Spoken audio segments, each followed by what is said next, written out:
Vamos a empezar. Bueno, empecemos por el término, ¿no? Por el término de filosofía. Cuando la filosofía aparece, ¿no? en el siglo VI antes de Cristo, bueno, algunos dicen siglo VII, ¿no? Hay una pequeña discusión sobre si Tales ya vive en el siglo VII, ¿no? Pero es una pequeña cuestión, ¿no? La mayoría acepta siglo VI. Es solamente un referente en realidad, como cualquier fecha, ¿no? Es un referente, pues, ¿no? Para ubicarnos cronológicamente en algún asunto. Bueno, lo cierto es que cuando aparece la filosofía en siglo VI antes de Cristo, en Asia Menor, en Jonia, bueno, el territorio colonizado por los griegos, ¿no? Por los griegos, en realidad no existía la palabra filosofía, no existía. Existía sí el término de sabio, ¿no? Sofos, sabio, sofía, sabiduría, ¿no? Eso sí existía. Entonces a los primeros pensadores, aparte que también se les llamaba fisiólogos, ¿no? Porque trataban el asunto de la fisis, el problema de la fisis, el fundamento de la fisis, el arjé de la fisis, qué cosa fundamenta la fisis, la realidad, ¿no? ¿Qué elemento le ha dado origen a todo lo que vemos? Es el primer problema de la filosofía, ¿no? El famoso problema del arjé, el fundamento, el principio, el origen, la esencia, etcétera. Bueno, se les llamaba simplemente sabios, pues, ¿no? Sabios. Tales sabio, Anaxímenes, Anaximandro sabio, hasta que, bueno, en eso sí coincide la mayoría en que probablemente, ¿no? La palabra filosofía se usaba desde la época de los pitagóricos, ¿no? Desde la época de Pitágoras. Según una anécdota muy conocida que relata Cicerón, ¿no? Em, a Pitágoras, cuando se le trataba en alguna ocasión se le trató en alguna ocasión de sabio, ¿no? Como que era lo corriente, lo normal. Él más bien señala que no es un sabio, un sofós, sino más bien es un filósofo, filósofos, ¿no? Alguien que ama la sabiduría, los conocimientos, ¿no? Entonces, esa es la anécdota que se plantea un tanto para enmarcar el término de filosofía, pues, ¿no? Entonces, filosofía es en sí la búsqueda de los conocimientos, ¿no? La búsqueda del saber, el amor por los conocimientos, por la sabiduría, ¿no? Ahora, em, para el siglo IV, por ejemplo, ¿no? Es una época muy, muy importante, ¿no? La época de años menos Sócrates, años después Platón, Aristóteles. Sí, se sigue usando como sinónimos los términos sofos y filósofo. Claro, ya coexisten, pues, ¿no? Sofía y filosofía coexisten, filósofo y sofos sabio coexisten, pero y hay un matiz semántico, ¿no? A veces la palabra sabio tiene un sentido peyorativo, ¿no? Como si fuese un insulto, ¿no? Por ejemplo, es un insulto cuando se aplica a Sócrates, cuando se le hace el proceso que deriva en la pena de muerte, ¿no? Contra Sócrates, se le trataba precisamente de sofós, de sabio, cosa que él no era, pues, ¿no? Cosa que, claro, se usaba el término simplemente para cuestionarlo, ¿no? Para cuestionar la labor que hacía Sócrates, ¿no? La labor que hacía Sócrates. Entonces ya hay matices para los términos de sabio, de filósofo, de filosofía, de sabiduría, ¿no? Ya hay matices. A veces tiene connotaciones negativas, pues. Ya más o menos este es el contexto en el cual surge la palabra filosofía, ¿no? Filosofía, o qué cosa es la filosofía en sí, ¿no? Bueno, ahí está Pitágoras y ahí está también el famoso cuadro La Escuela de Atenas, ¿no? De Rafael de Sancio, no recuerdo bien, bueno, es de la época clásica, donde aparecen representados una gran cantidad de pensadores, ¿no? Rafael de Sancio me parece que es, pero bueno, ya, es una cuestión aparte. Vamos a pasar a lo siguiente, ¿no? Ahora, ¿qué cosa es filosofía? ¿No? ¿Qué cosa es filosofía? Si nosotros tuviéramos que ver unos 10 autores o 12, de repente tendríamos 12 concepciones de lo que es la filosofía, ¿no? De lo que es la filosofía. Claro, porque para cada pensador, aunque claro también que cuando hay escuelas, ¿no? Una escuela coincide más o menos en los lineamientos generales de qué cosa es o qué cosa hace la filosofía, ¿no? Pero por lo general, si tuviésemos autores así disímiles, 10 12 tendríamos 10 12 concepciones de lo que es filosofía, ¿no? Filosofía. O sea, hay diversas concepciones de lo que es filosofía. Visto así, no habría propiamente una manera de hacer o ver la filosofía, pues, ¿no? Entonces, la filosofía sí se caracteriza por ser crítica, ¿no? Por cuestionar, eso sí es algo esencial, por generar problemas. Hay un alumno preguntó, ¿no? Porque casi al final ya aparece el tema de epistemología, filosofía de la ciencia, ¿no? Eh, ¿Qué diferencia entre la ciencia? Claro, ella preguntó en el sentido de ciencia en sentido actual, ¿no? No ciencia en el sentido, pues, del siglo IV, en la época de Platón, ¿no? Que significaba otra cosa. Ciencia y filosofía. Bueno, pues, ¿no? Al menos, por ejemplo, se puede decir que en la ciencia se afirma por lo general que hay un método, ¿no? El famoso método de la ciencia. En filosofía no, ¿no? En filosofía no. La filosofía tiene sus características, ¿no? Que se van a ver más adelante, ¿no? Pero no hay propiamente un método. Descartes plantea un método, ¿no? Pero es el pensamiento cartesiano. Entonces, vamos a ver dos concepciones de qué cosa es la filosofía, ¿no? ¿Qué cosa es la filosofía? Aristóteles y Wittgenstein. Aristóteles, ¿no? Aristóteles, en principio no era ni griego Aristóteles, ¿no? Aristóteles había nacido en Estagira, ¿no? En Macedonia, ¿no? Que era un reino al norte de la Hélade, ¿no? Que para la época, en algún momento de la vida de Aristóteles, ya en las postrimerías, ¿no? Va a determinar su expansión en el mundo antiguo, ¿no? En lo que viene a llamarse, bueno,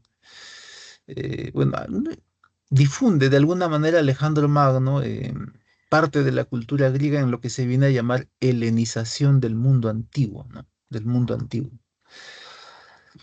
Pues bien, Aristóteles, bueno, el papá de Aristóteles era médico de Filipo II, ¿no? Que era el padre de Alejandro Magno, y Aristóteles mismo fue preceptor de Alejandro Megas o Alejandro Magno, fue educador de Alejandro Magno.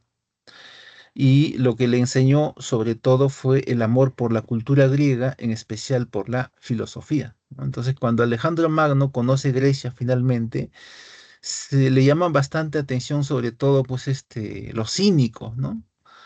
¿No? Los cínicos que era una corriente pues de filosofía, ¿no? La más crítica de repente, la más radical de la época, ¿no? Em, Ahora, Aristóteles escribió de todo, ¿no? Fue discípulo de Platón, poco a poco se apartó de él, ¿no? Pensaba, Platón era muy idealista, ¿no? Y Aristóteles era todo lo contrario, era más bien lo que se dice un pensador muy naturalista, muy logicista. Aristóteles escribió de todo, ¿no? Hizo crítica literaria, ¿no? En la poética, habla sobre los géneros poéticos, ¿no? Los tres géneros literarios, los tres géneros poéticos. Escribió sobre biología, escribió sobre física, psicología, lógica, incluso llegó a hacer una clasificación taxonómica, ¿no? Llega a, por ejemplo, a hablar de las ballenas, expresarse que son mamíferos, ¿no? Estos grandes vertebrados del agua son mamíferos, ¿no? Y esa es una curiosidad porque cuando aparece la taxonomía moderna, ya mucho después del fin de la Edad Media, con Carlos Linneo, ¿no? Bueno, Linneo, el padre de la taxonomía moderna, clasifica las ballenas como peces, ¿no? En Sistema Natural, en la primera edición, curiosamente aparecen como peces. Ya luego se corrige ese error, pues, ¿no? Era bastante observador Aristóteles, ¿no? Bastante observador, lógico. Ahora bien, de todos sus escritos, ¿no? De todos los escritos que él hizo, sus alumnos lo van a ordenar, pues, ¿no? Había un conjunto de escritos que no encajaba, pues, en temas sobre física, sobre esta realidad, ¿no? Entonces, A ese conjunto de escritos son lo que se denomina metafísica, ¿no? Metafísica, ¿no? Lo que está antes de la física o lo que no pertenece a la física o a la realidad física, etcétera. Separado está, ¿no? En ese libro, que es el más importante de Aristóteles, aparece la concepción aristotélica de lo que es propiamente la filosofía, ¿no? La filosofía. ¿Qué cosa es la filosofía? En este libro señala pues Aristóteles que filosofía es una ciencia teórica, ¿no? Pero ya hemos dicho que la concepción de ciencia en la época antigua no es la misma eh, que la actual, ¿no? Ciencia en el sentido de que hay conocimiento, pues, ¿no? ¿No? Es algo que tiene conocimiento sobre algo, pues, se plantean conocimientos. En ese sentido es ciencia. Es una ciencia teórica, decía Aristóteles, la filosofía. Pero esta ciencia teórica, ¿sobre qué trata? ¿Sobre qué trata? Bueno, es una ciencia teórica que trata sobre la substancia, pues, ¿no? O si se quiere, es una ciencia teórica que trata sobre los primeros principios, las primeras causas del ser en tanto tal, o sea, de la substancia, pues, ¿no? El ser aristotélico, como se va a ver más adelante de manera amplia, es la substancia, ¿no? La substancia. Hay un trasfondo ontológico en la metafísica, ¿no? El estudio del ser en tanto tal. El ser, en resumidas cuentas, es una categoría general, ¿no? Cuando yo digo la palabra ser, es como si fuera un gran saco, ¿no? Una gran bolsa donde tú puedes meter el árbol, una puerta, a una persona, a un auto, porque cada una de estas cosas es un ser, ¿no? Es un concepto general, ¿no? Para referirme a todo lo que veo. ¿No? Yo veo la puerta, una sustancia. Veo un auto, es una sustancia. Veo una persona, es una sustancia. Un árbol, un ave, una sustancia. Sustancias, ¿no? Entonces, la filosofía es una ciencia teórica que trata sobre la sustancia, claro, sobre sus principios, ¿no? En primer lugar, ¿por qué existe una puerta de madera? Por ejemplo, ¿no? Pues no existe porque alguien lo ha hecho, pues. ¿No? La puerta no se ha hecho por sí misma, pues alguien ha fabricado esa puerta de madera, ¿no? Entonces, ese es el fabricante, el hacedor, se convierte en la primera causa, pues, ¿no? Causa eficiente, ¿no? Y así, ¿no? La puerta es de madera, la causa material, la madera. La puerta tiene una forma de mueble, ¿no? Causa formal. Y por último, la cuarta causa, que se va a ver luego, ¿para qué sirve la puerta, ¿no? La causa final. Ya de eso se va a hablar más ampliamente luego, pues, ¿no? Sobre eso trata la filosofía, ¿no? Ese es el tema, el trasfondo de la metafísica, hay un trasfondo de ontología ahí. Ahora, pero hay una pregunta más general todavía, ¿no? Porque dice un punto, ¿y cuál es la causa primera de que existan las montañas, los ríos, todos los árboles, todo el universo, los astros? Y ahí en la metafísica se plantea que la causa primera de todo, ¿no? De todo el universo, de toda la física, es Dios, ¿no? Es Dios, ¿no? Dios generando toda la realidad existente. Ya a ese punto la metafísica o esta ciencia teórica se convierte en teología, pues, ¿no? En teología, ¿no? Entonces, para Aristóteles, eso es la filosofía, ¿no? Hablar sobre la sustancia, hablar sobre Dios. Es una ciencia teórica sobre eso, ¿no? Ya, entonces pasamos del siglo IV antes de Cristo al siglo XX. En el siglo XX aparece una corriente que se suele llamar filosofía analítica, ¿no? También se le llama filosofía del lenguaje ordinario, pero filosofía analítica. Em, a ese movimiento de la filosofía analítica se le solía ubicar a Wittgenstein, o se le suele ubicar, ¿no? Se le suele ubicar a Wittgenstein, aunque a él propiamente no le gustaba encasillarse en tal concepto, ¿no? En considerarse un analítico, pues. En realidad, los que estudian la obra de Wittgenstein, por ahí hablan de 3 etapas, ¿no? O de repente 2 etapas. Lo cierto es que la etapa más significativa de Ludwig Wittgenstein es aquella que se suele denominar analítica, pues precisamente analítica, ¿no?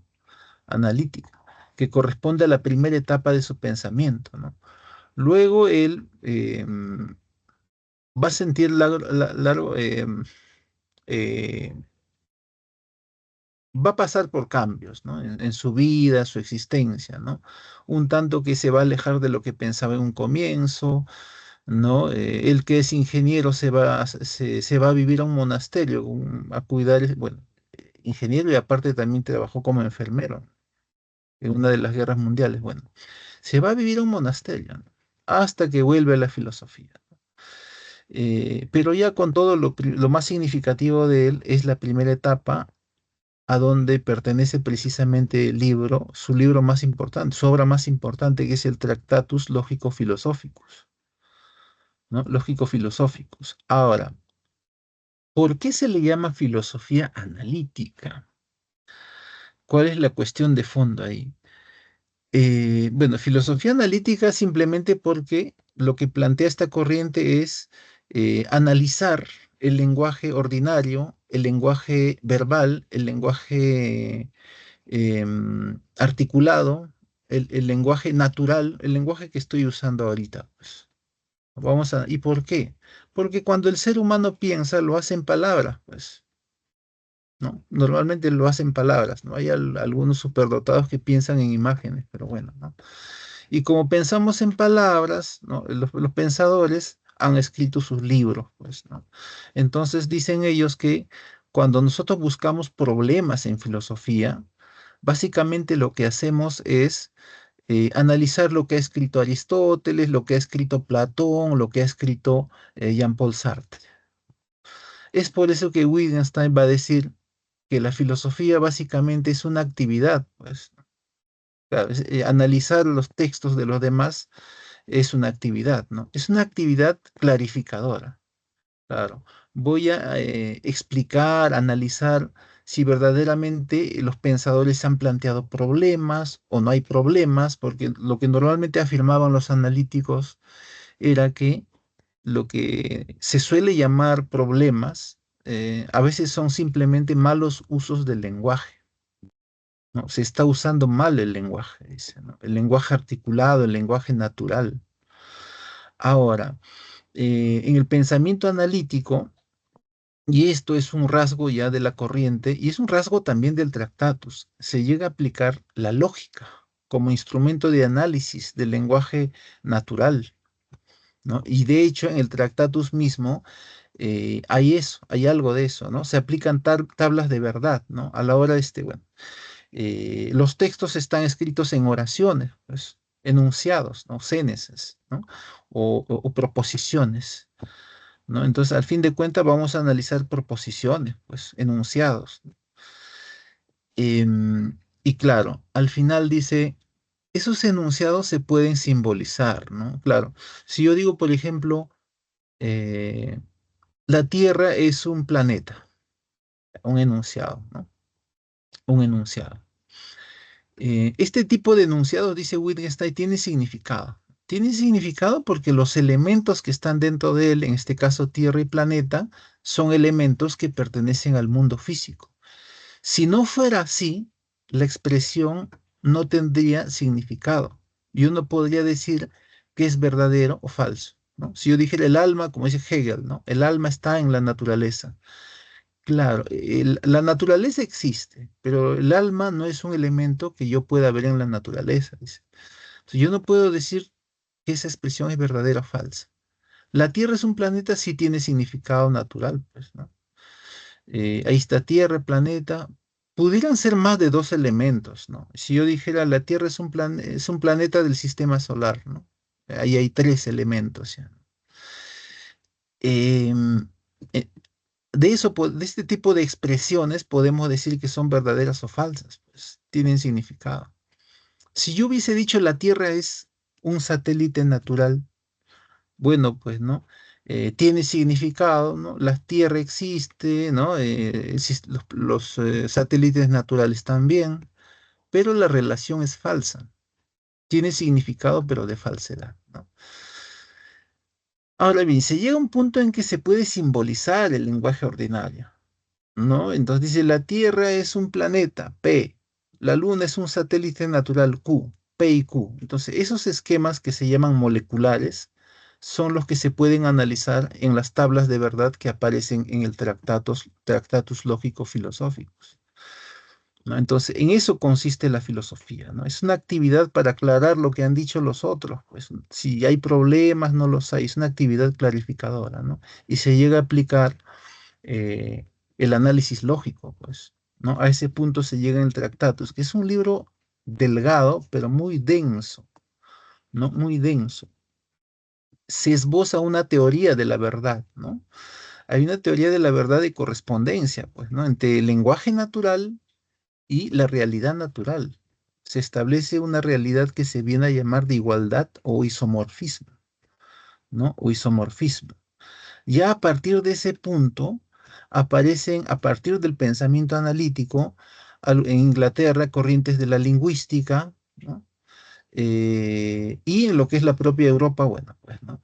Aparece, la epistemología moderna va a resentir muy fuerte la influencia de la teoría de verdad que aparece en el Tractatus. Aparecen varias teorías de la verdad, eh, claro, porque en ciencias también, todas las ciencias no son iguales, pues no es lo mismo el lenguaje que usa la física que el lenguaje que usa la matemática, ¿no? Sí hay cierta correspondencia, pero no, ¿no? Eh, pero bueno, ya no salimos ahí del tema. Entonces, para Wittgenstein, eso es filosofía, una actividad simplemente clarificadora, pues. Vamos a pasar al siguiente punto, el origen de la filosofía. El origen de la filosofía. Em, Primero el origen cronológico y luego el origen circunstancial, que es una tesis en realidad, ¿no? Una tesis muy corta, ¿no? Una tesis muy corta. El primer punto es el más extenso, pues.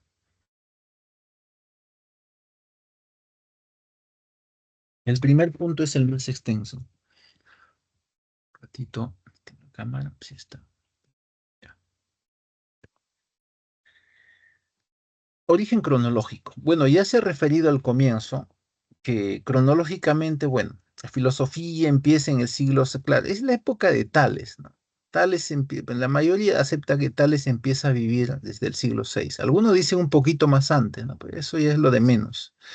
Entonces la filosofía empieza en el siglo VI antes de Cristo en las ciudades colonizadas por los griegos en algún momento de su historia, en Asia Menor, Jonia, ¿no? Que ahora es parte de Turquía. Em, bueno, los turcos, bueno, es otro asunto, ¿no? Bueno, en el siglo VI, el griego toma distancia de lo que es el mito, pues, porque en principio, los griegos explicaban la realidad en función de mitos, ¿no? ¿Por qué ocurre un sismo, por ejemplo, un hecho natural? Mito. ¿Cómo se ha originado el universo? Otro mito. Entonces los griegos recurrían al mito hasta el siglo VI antes de Cristo. A partir del siglo VI aparecen las explicaciones de índole natural, ¿no? De índole natural. Y de hecho a los primeros pensadores, aparte de sabios, se les llama también fisiólogos. Se preocupan por la fisis. ¿Cuál es el fundamento, el arjé de la fisis? ¿Qué es lo que le ha dado origen a la fisis, ¿no? A la naturaleza, a toda la realidad que vemos? De la famosa pregunta por el arjé es lo que marca el inicio de la filosofía. Claro, Tales va a dar la primera explicación, pues, ¿no? Para Tales, y se basa bastante en la ciencia de la época, en caso de Tales, él va a decir, pues, el agua cuando se calienta genera aire, viento, fuego etéreo, ¿no? Y ese fuego etéreo es sustento material de todos los astros que hay en el firmamento. Y cuando el agua se enfría, genera hielo, tierra y toda la vida sobre la tierra, ¿no? Toda la vida sobre la tierra. Ahora, esa creencia de que a partir del agua se puede generar materia terrosa va a estar muy arraigada en Occidente, incluso hasta ya saliendo de la Edad Media, ¿no?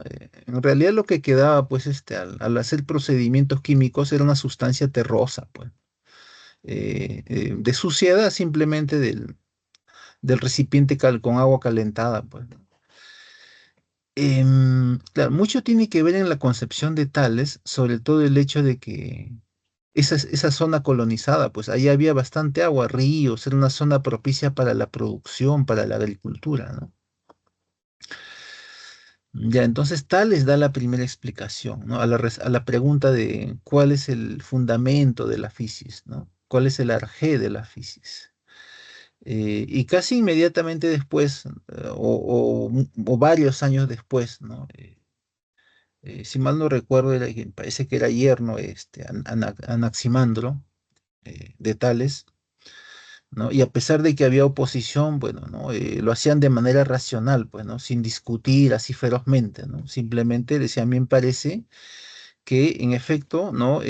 Sí, el fundamento de la naturaleza es un elemento material, pero es un elemento material arcaico, ¿no? Remoto, que ha existido hace muchísimo tiempo, ¿no? Y como tal, no sabemos qué forma tenía, qué límites tenía, ¿no? Y, o sea, era un aperon, pues, ¿no? Para Anaximandro, ¿no? Simplemente ese es el arjé, ¿no? Si es una cosa material, sí, pero no se sabe cómo era, ¿no? Simplemente es eso. Ha dado origen a los elementos, a toda la fisis, a toda la fisis. El aperon genera todo.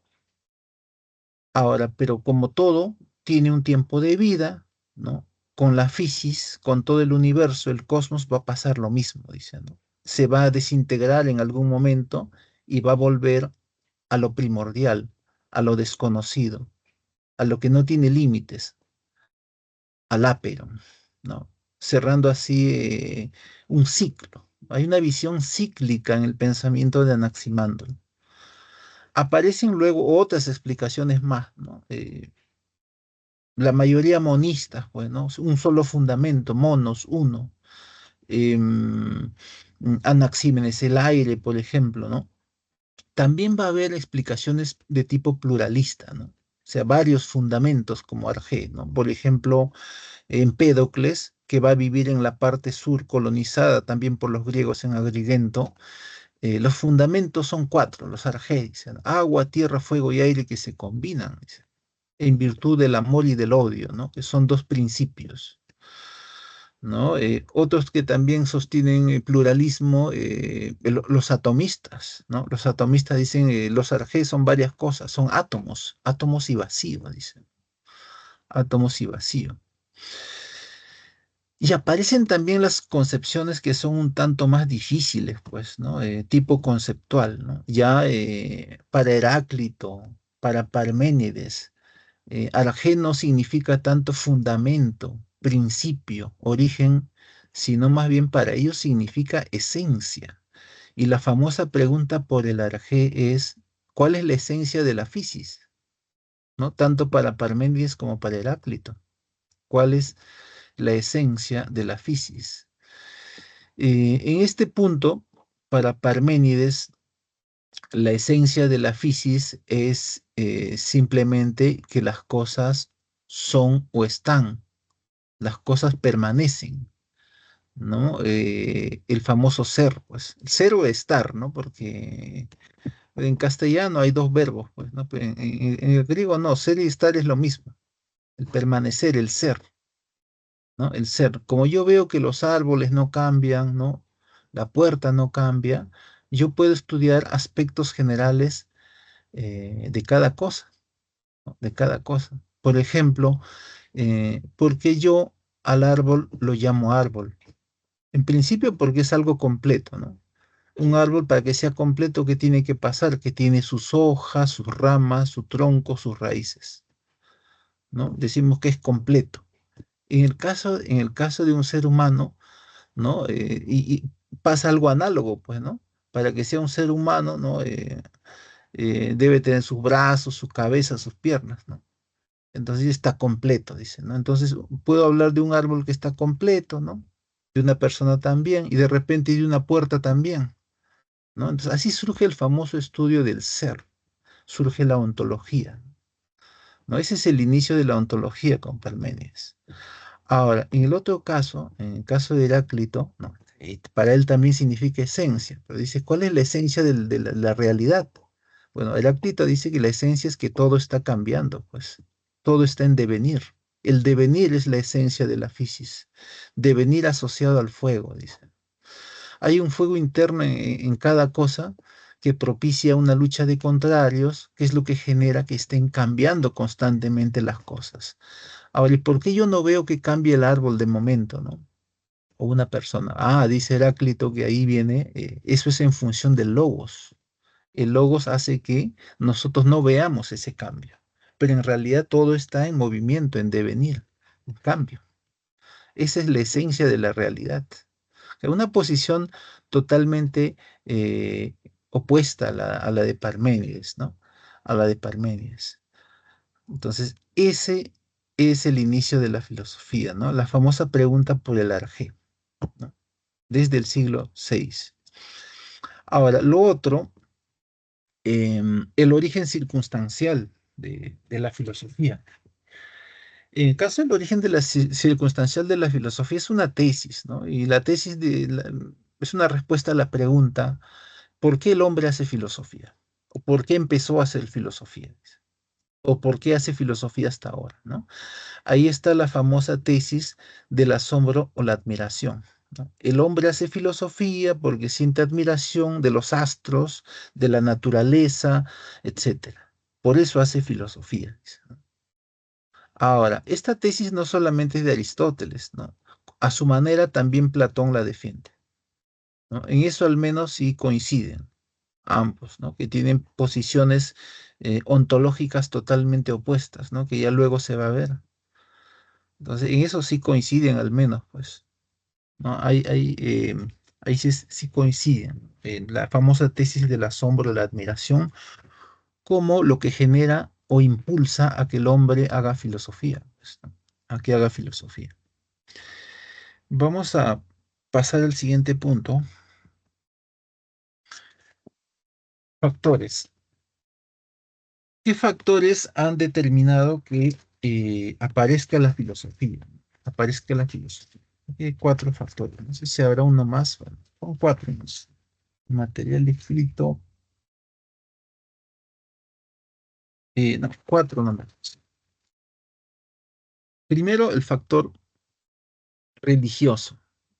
El factor religioso, ¿no? Em, bueno, los griegos, bueno, en resumen, en Grecia había libertad religiosa, ¿no? Se puede sintetizar así, ese es el modo abreviado, ¿no? Había libertad religiosa. Tú podías ir a un culto, ¿no? A Dionisos, por ejemplo, eres libre de ir o no ir, ¿no? No te obligaban, no te obligaban a ir. Pero lo que sí tú no podías hacer era cuestionar o atacar a los dioses de una polis. En algunas polis, más que en otras, eran severos, ¿no? Algunas polis eran más severas que otras en esto de cuando tú atacabas a los dioses. En Atenas sí había la pena de muerte, pues por impiedad, ¿no? El atacar a los dioses de Atenas, ¿no? Entonces, curiosamente, ese fue el motivo, ¿no? Por el que finalmente se le aplica la pena de muerte a Sócrates, ¿no? La impiedad, ¿no? No era de todo lo que se le acusaba, ¿no? Sino simplemente era el hecho de la impiedad, ¿no? Se le ofreció a Sócrates, bueno, tenía alumnos poderosos, ¿no? Historiadores, o Platón mismo, que tenían poder político, ¿no? Pero según el relato, los diálogos platónicos, bueno, simplemente Sócrates no quiso, pues, ¿no? No quiso evadirse del destino ahí. Pero había libertad religiosa. Es porque los griegos no tenían propiamente un libro sagrado, ¿no? No había un libro sagrado, no había una casta sacerdotal. No había un libro sagrado, pero entonces, ¿cómo sabían de sus dioses? Bueno, sabían de sus dioses a través de los poemas homéricos, ¿no? La Ilíada, la Odisea, ¿no? Y 100 años más tarde aparecen los poemas, pues, de Hesíodo, ¿no? Teogonía, por ejemplo, ¿no? Teogonía. Entonces, por eso, conocían a sus dioses, pues. Ya, había libertad religiosa, pues, ¿no? En resumen, en resumen. Luego tenemos el factor geográfico, que a mi parecer es el más significativo, ¿no? ¿Por qué? Grecia estaba conformada em, por un conjunto de pueblos, ¿no? De pueblos que compartían una cultura común, ¿no? Una cultura común. Sin embargo, gracias a estos rasgos generales comunes, van a tener una evolución en paralelo, pero hacia perspectivas un tanto distintas. Sobre todo se nota esto en la organización política, pues, ¿no? Macedonia, por ejemplo, nunca evoluciona del reino. En cambio, los griegos sí, van a evolucionar de los reinos, ¿no? De las monarquías antiguas hacia formas diversas de estado político. Pero en sus orígenes, como Grecia no producía mucho, los primeros gobernantes, ¿no? Los monarcas determinaron que en algún momento los griegos colonizaran territorios productivos, ¿no? Es así que van a llegar hasta el territorio minorasiático, pues, ¿no? Van a llegar hasta ahí, ¿no? Van a llegar hasta ahí. También se instala en la parte sur de Italia, ¿no? Hemos dicho el caso de Empédocles, por ejemplo, en Agrigento, ¿no? Entonces, llegan a esa zona que es este territorio minorasiático, una zona de enorme productividad, se ha dicho, ¿no? Por las condiciones climáticas, pero también se convierte en una zona de enorme intercambio comercial con el mundo antiguo. O sea, no solamente se producía ahí, sino también se intercambiaba cosas, pues. Ahora bien, a este punto, ¿no? A estas colonias griegas, para que se asentaran, bueno, han debido pasar una gran cantidad de guerras, pues, contra los locales, ¿no? Cuando los arqueólogos, bueno, este sitio donde está Troya o Ilión, ¿no? Que se relata en los poemas homéricos, en la Ilíada sobre todo, ¿no?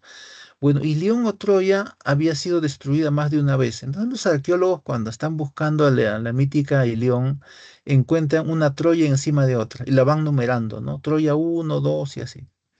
¿No? Y así, entonces ha habido varias guerras, ¿no? No solamente una guerra, como se relata en la Ilíada, pues, ¿no? Entonces finalmente los griegos se asentaron ahí, produjeron e intercambiaron comercialmente cosas, pues. Ahora, no solamente llegaba pues comida, ¿no? O ropa, ¿no? Llevaban, no sé, elementos culturales, conocimientos, literatura, escultura, ¿no? Por ejemplo, la escultura griega va a derivar de la escultura egipcia. La escultura egipcia es hierática, sagrada, es estática, no se mueve. Las primeras esculturas griegas son así, estáticas, pero los griegos poco a poco le infunden el carácter del movimiento a lo que representan en piedra, ¿no? En metal o piedra, ¿no? Bueno, a lo que lo representan, le dan movimiento, pues, ¿no? Eso no pasaba en Egipto, ¿no? Y llegan también conocimientos, pues, ¿no? Y de hecho, el mismo Tales, ¿no? No se conformaba con lo que llegaba. Tales aparte viajaba, ¿no? Viajó al mismo Egipto para saber cómo eran las matemáticas ahí, pues, ¿no? Entonces, llegan muchas cosas culturales. Esto precisamente es lo que va a determinar a la larga que en esta región, Jonia, aparezca no solamente la filosofía, ¿no? Sino aparezca también la literatura griega. Los poemas homéricos son de este lugar, están en el dialecto de Jonia, ¿no? En el dialecto jónico. Y la primera filosofía también está, bueno, pues en poema, en verso, ¿no? En dialecto jonio, pues naturalmente, ¿no? Ya, entonces, eso es el origen, así se originó la filosofía ¿no? Y también la literatura griega, pues, ¿no? La literatura griega.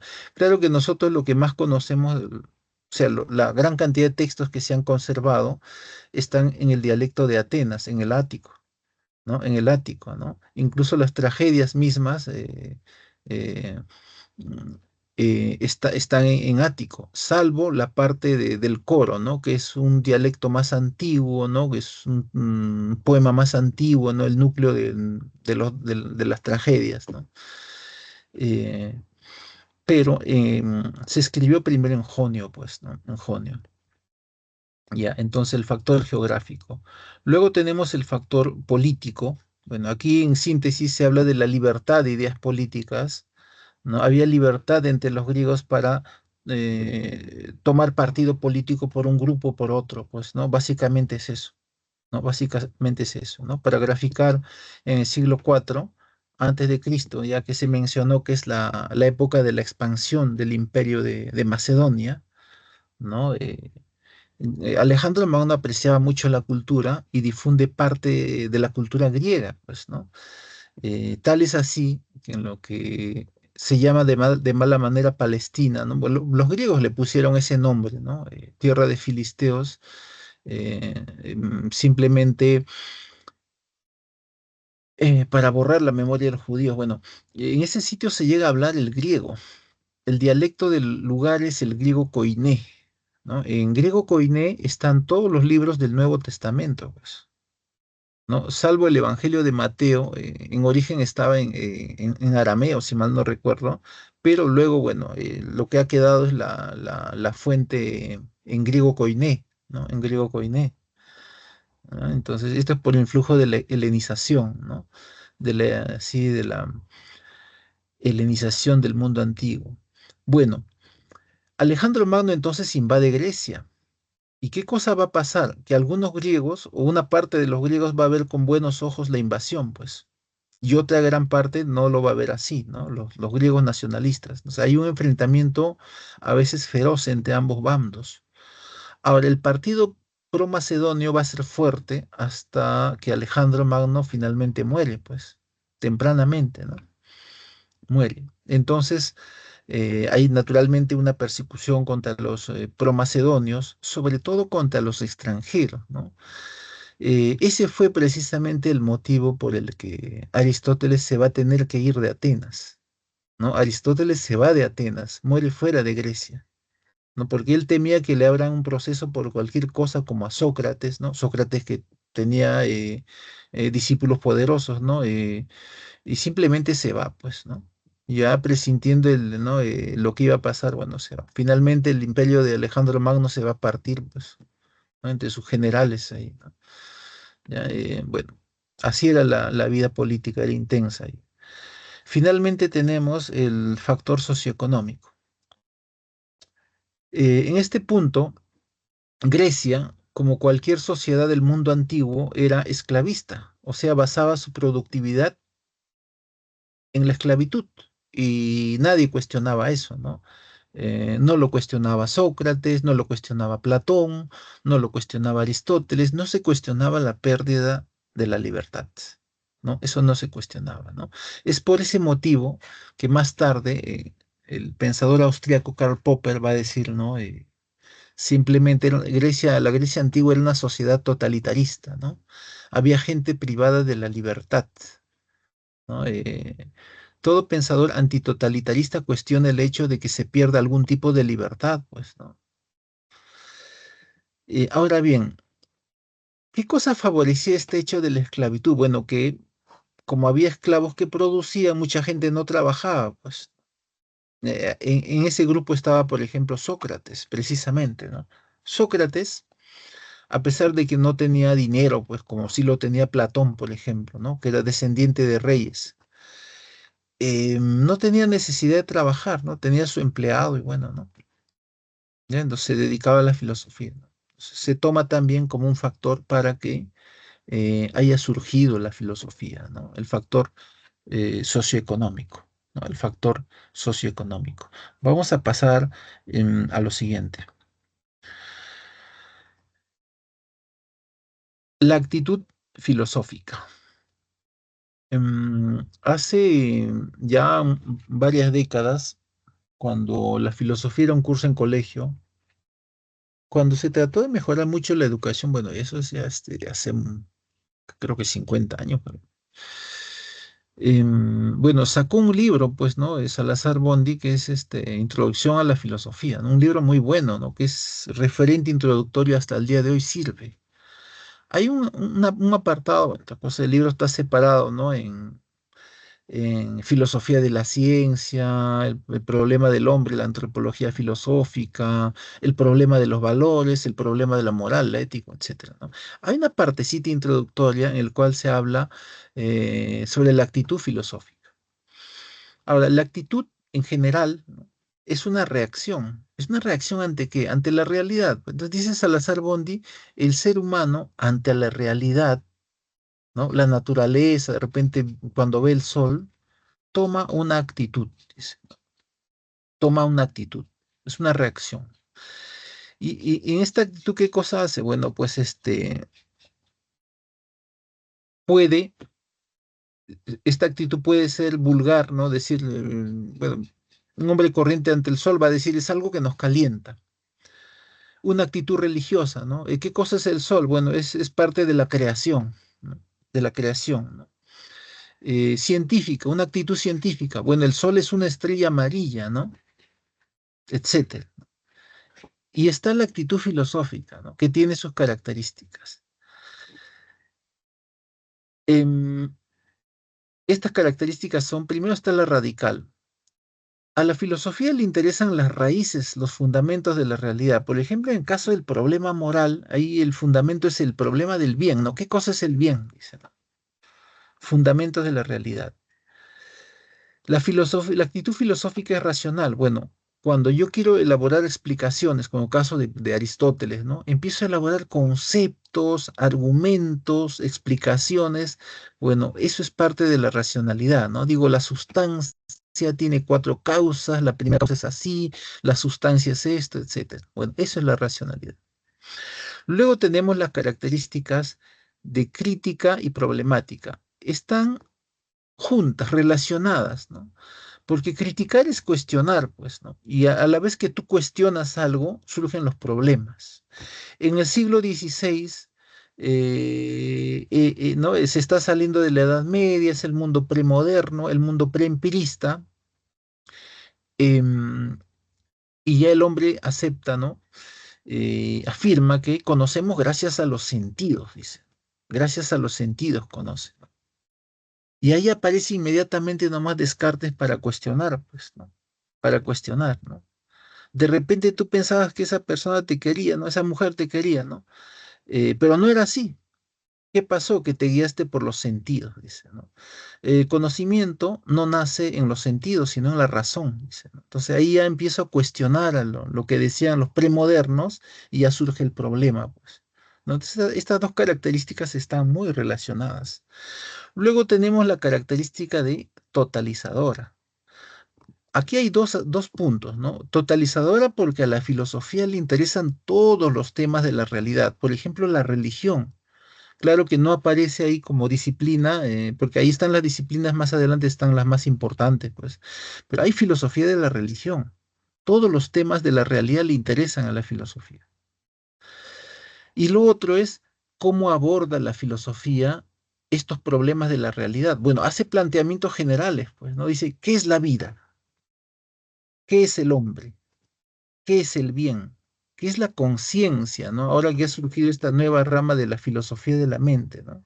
Y se discute si finalmente las IA, o sea, las inteligencias artificiales, pueden llegar a tener conciencia. ¿Qué implicancias tendría esto sobre la existencia humana, ¿no? Algunos dicen las máquinas no pueden tener conciencia, otros dicen sí, bueno, es una discusión, ¿no? Entonces se plantean cuestiones generales ahí, ¿no? Y estas son las características que marcan la actitud filosófica o la filosofía en sí. Finalmente, tenemos eh, disciplinas filosóficas. Estas no son todas, son las más importantes, ¿no? No está filosofía de la religión, no está filosofía de las matemáticas, no está filosofía de la mente, etcétera, ¿no? Por citar algunos casos. Está la ontología de la cual hemos hablado, ¿no? Que surge con Parménides, ¿no? Es el estudio del ente o del ser, que es un concepto general, dijimos, para referirme a todo lo que vemos, pues. Cada cosa que yo veo es un ser. ¿Qué de común tiene la puerta, el árbol, la persona, ¿no? Eso marcó el inicio de la ontología, ¿no? La antropología filosófica, el problema del hombre, ¿no? Que más adelante se va a ver de manera amplia, ¿no?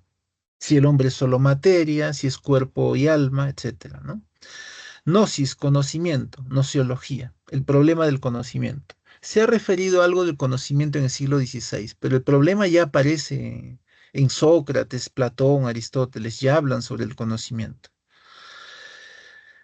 La epistemología, la filosofía de la ciencia, tal y como se le conoce, es un producto del siglo XX, ¿no? Pero tiene sus antecedentes, pues, ¿no? Se va a ver también más ampliamente en 2 semanas, ¿ah? O sea, dos semanas se aborda el concepto de ciencia, problemas. La axiología, el problema de los valores, constantemente valoramos, ¿no? Cuando vemos una película, esta película no me gusta, ¿no? Valoración estética. Compramos algo, esto está muy caro, una valoración económica. Bueno, ese es el asunto de la axiología. La ética, el problema de la moral, ¿no? La moral. Ethos, de hecho, significa amor, costumbre, hábito. Bueno, por extensión, se refiere a la moral, ¿no? Se va a ver también una semana amplia sobre esto. La estética, el problema de la belleza, que se va a ver que no solamente, para los griegos había belleza no solamente en el objeto de arte, sino en la naturaleza. Más bien el arte imitaba la belleza que existe en la naturaleza. Pero bueno, de eso luego se va a hablar. Y finalmente la filosofía política. La filosofía política. La filosofía política es sobre cómo el hombre se organiza para poder convivir con los demás. Claro, para poder convivir, para la convivencia, se crea el Estado político, pues. Y en torno al Estado político aparecen diversos temas, ¿no? El ciudadano, la libertad, la justicia, etcétera, ¿ya? Etcétera. Bueno, voy a poner las claves. eh, ya estamos terminando aquí. Esas son las claves que me ganen la hora. Bueno, estas son las claves de esta semana, ¿no? En la, no sé en qué pregunta, hay una pregunta, creo que es la 2. En la respuesta de la 2 que es la D. eh, Claro, en la 2 dice, hay una diferencia de gradación. Se han aglutinado dos sustantivos, ¿no? En realidad debería haber solamente uno. Bueno, borren uno, pues lo que debería ser ahí más o menos es, hay una diferencia semántica entre filósofo y sabio. Claro, ya se explicó que sí lo hay, ¿no? En siglo IV, por ejemplo, ¿no?